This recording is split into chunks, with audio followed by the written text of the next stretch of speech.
কোরআন কার বাণী? আওয়াজ দিয়া বলেন কোরআন কার বাণী?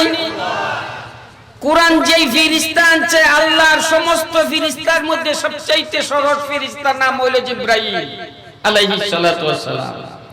কোরআন যেই মাসে আইছে এই মাসটার নামও 12 মাসের মধ্যে সরস মাস মাহে রমজান। কোরআন যেই রাত্রিতে আইছে এই রাত্রিটাও সবচাইতে 365 রাত্রের মধ্যে রাত্রিটাও সরস লাইলাতুল কদর। কোরআন যেই জাতির উপরে আইছে এই জাতীয় সবচাইতে সরস আশরাফুল মাখলুকাত। কোরআন যেই উম্মতের উপরে আইছে এই উম্মত সরস উম্মতে মুহাম্মদী। কোরআন যেই নবীর উপরে আইছে এই নবীও সব নবীদের সরস। আওয়াজ দিয়া বলেন কথা ঠিক কিনা? ওই নবী জবান দিয়া বলেছেন খায়রুকুম মান তাআল্লামাল কুরআনা ওয়া আল্লামা। 1,25,000 সাহাবীর সামনে 2 হাত তুলে পয়গম্বর বইলা গেলেন, ওই আমার উম্মতেরা সাহাবায়ে কেরাম কিয়ামত পর্যন্ত জানায়া দিও আমি নবী বইলা গেলাম আমার উম্মতের মধ্যে সবচাইতে সরস, আমার উম্মতের মধ্যে সবচাইতে উৎকৃষ্ট, আমার উম্মতের মধ্যে সবচাইতে সরস সবচাইতে ভালো উম্মত খায়রুকুম মান তাআল্লামাল কুরআনা ওয়া আল্লামা। যারা কোরআন শিক্ষা দেয় এবং যারা কোরআন শিক্ষা নেয় তারা হইল সবচাইতে সরস। 1450 বছর আগে আমার নবী বইলা গেছেন। জুরে বলেন সুবহানাল্লাহ। কোরআন শিক্ষা যারা দেয় এরা সরস, কোরআন শিক্ষা যারা নেয় তারা সরস, কোরআন শিক্ষা যারা দেয় তার বেতন নিরস। কথা বল, বেতন সব সরস, বেতন। মক্তবে কোরআন শরীফ পড়া ইমাম সাহেব বেতন 4,000, 5,000, 6,000। আরো 3 মাসের বাক্যা, আরো 3 মাসের কি বাকি। কেশিয়ারের কাছে টেহা করলে টেহার লাগে পাগল হয়ে গেছেন। টেহাদা কি করে? আমনে তো আমরা বাড়িতে খাই, দেলাইছে খাওয়ার কুড়া। খাওয়ানির মালিক কে? আল্লাহ। আরো জোরে কর, চিল্লায়া কর। লক্ষ লক্ষ টাকার মালিক, কোটি কোটি টাকার মালিক। মাহফিলে গেছি নারায়ণগঞ্জ, বড় বড় লিডাররা খাইতে বসে, আলাদা টেবিল আলাদা খাওয়া। এরা টেবিলের মধ্যে লাল শাক, কুই শাক, কবি শাক, বেঙ্গা শাক, মোলার শাক, আর আমগরটা রুই মাছ, কাতল মাছ, ফাব্বা মাছ, গুলশা, বাঁশ, বোয়াল মাছ, খাসির গোস্ত, গরুর গোস্ত আমরা খেচ্চা খাইতেছি।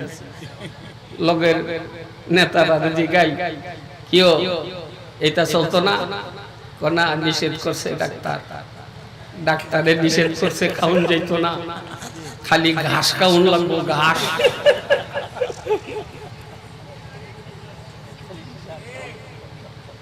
কোটি কোটি টাকার মালিক হইতে পারবি, ঘাস খাইয়া মরণ লাগবো।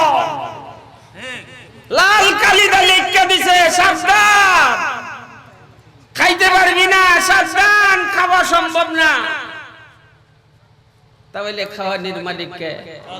আরো জোরে কর। আরেকটা উদাহরণ দিলে বুঝবাই।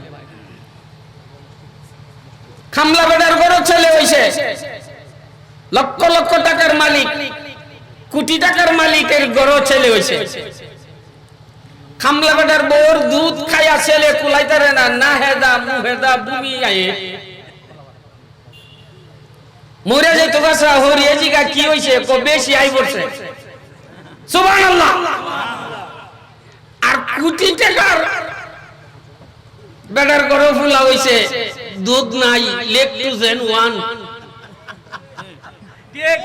কথা কো, তাতে স্পষ্ট ভাবে বোঝা যায় রিজিকের মালিক কেউ না, রিজিকের মালিক একমাত্র আমার আল্লাহ। আওয়াজ দিয়ে বলো কথা ঠিক কিনা? ইমাম রে, মুয়াজ্জিন রে, হুজুর রে খাওয়ায়া খাওয়ার খুঁড়া দিস না। খাওয়ার যোগ্যতা দিছি দিকে খাইতাম পারছি, তোর যোগ্যতা নাই, তোরে খাওয়া ডাক্তার বন্ধ করে দিছে। 1 চামচ চিনি খাইবি, 3 বার রাস্তার কিনারে বয়া মুতবি। তোরে নিষেধ করে দেওয়া হয়েছে, খাওয়ার নিষেধ। আওয়াজ দিয়ে বলো কথা ঠিক কিনা?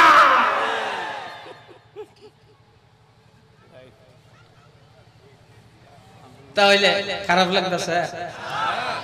সময় কম, তামসা বেশি। আমার সময় কম, আমার তামসাটা বেশি। সময় পাইলাম না। এ ভাই, যারা দাঁড়ায় রয়েছে, একটা লোক দাঁড়ায় থাকতে পারবেন না, ওইতে বাড়ি যাইবে না, নইলে বইবেন। একজনও না, বিয়াদুল্লাহ দাঁড়ায় থাকবেন কেন? রাস্তাঘাটে যারা আছেন তারা চলে আসুন।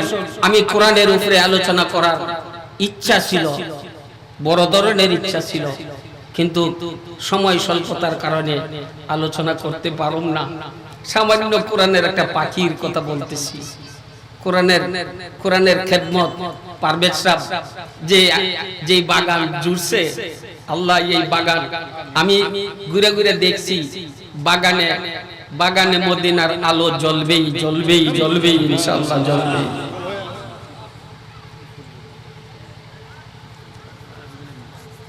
প্রায় মাহফিলও বলে থাকি, আজকেও বলি, 6 ফুটের বাপ, 6 ফুটের বাপ হইলে এই বেড়ার লোকে কথা কওয়ার কোন সুযোগ আছে? কারণ কয়টা লাঠি, কয়টা কি এর সোজা নিজেরটা কই যাইব।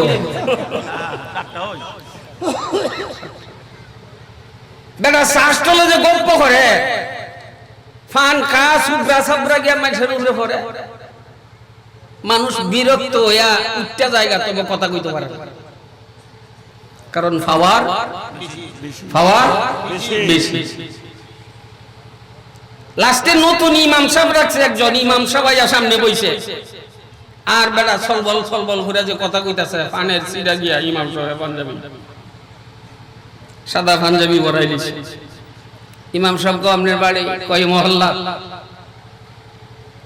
আমারই চেনে? না। আমি 6 ফুটের বাপ। বেটার পরিচয় 6 ফুটের বাপ। ছেলেরা কি করে? উকিল, ম্যাজিস্ট্রেট,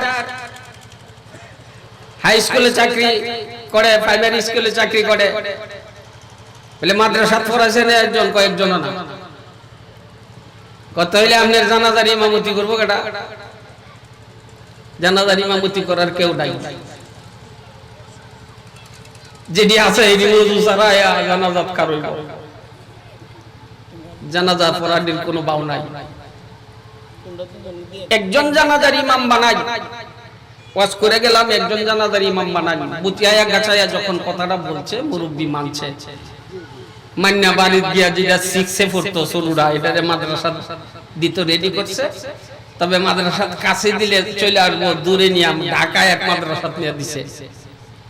মাদ্রাসা শর্ত করে ভর্তি করে দিছে যে যতদিন কোরআনে হাফেজ না হয় ততদিন ছুটি নাই, বেতন পাঠাই দিব, কাপড় চোপড় পাঠাই দিব, সবকিছু পাঠাই দিব। একবারে বন্দি করে দিছে, ভর্তি করে দিছে।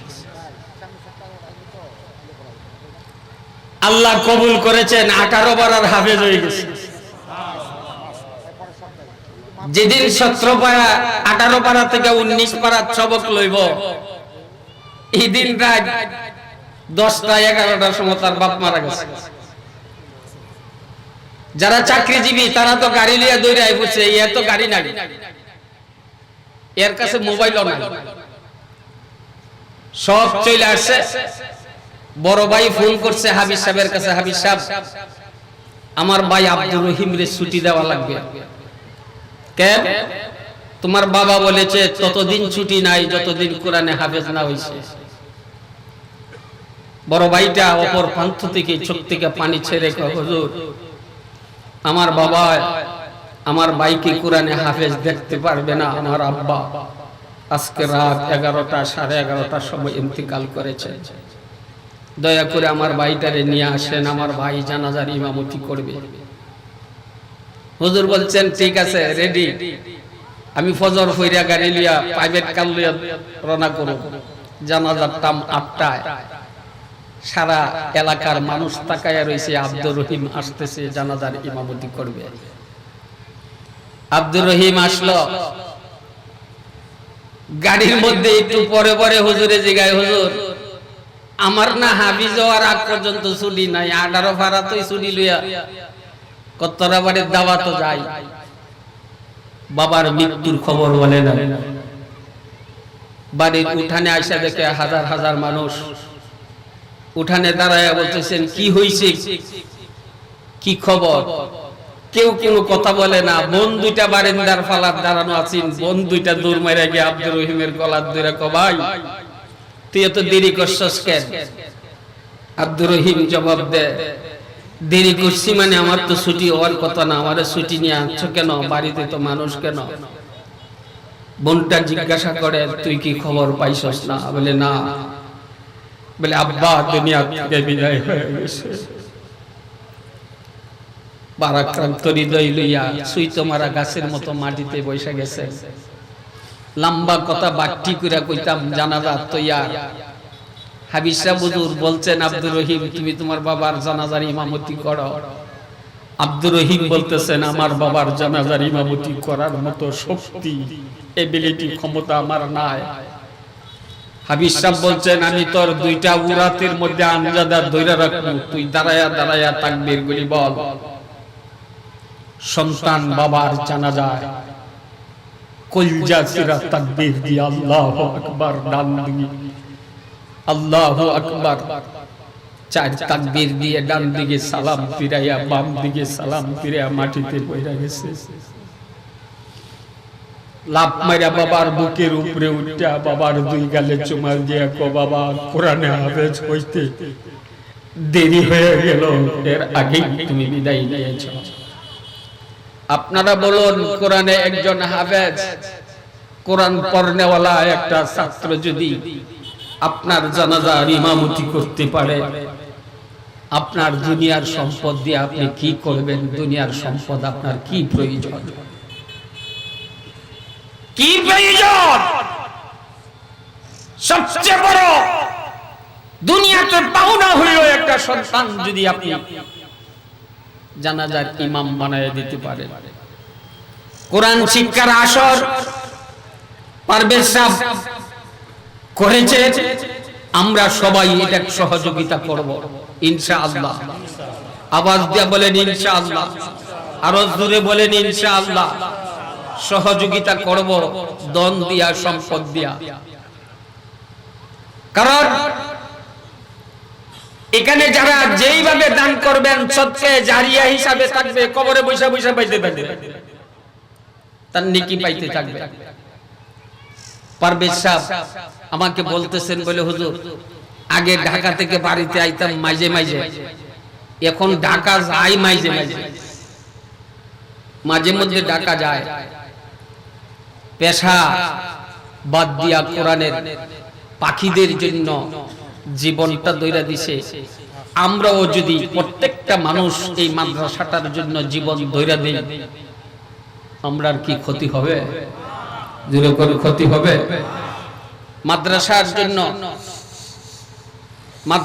জন্য আমি দেখছি একটু আগে সবার চোখে পানি আসছে। চোখের পানি জড়িত কণ্ঠে আমি আপনাদের কাছে অনুরোধ করব, মাদ্রাসা বিল্ডিং করার দরকার, মাদ্রাসার উন্নতির দরকার। আমি মাদ্রাসা দিতে পারলাম না, মাদ্রাসাতে একটা ছাত্র দিতে পারলাম না, এমন কোন সহৃদয় ব্যক্তি আছেন? এতগুলা মানুষ একসাথে আমিন বলবে, এতগুলা মানুষ আপনার বাড়িতে নিয়ে আমিন কোয়াইলে আপনার কয়েক হাজার টাকা লাগবে, 50,000 1 লাখ টাকা লাগবে। 1-1.5 লাখ টাকা দাও সারতে পারবেন না দোয়া করাইতে। আমি দোয়া করব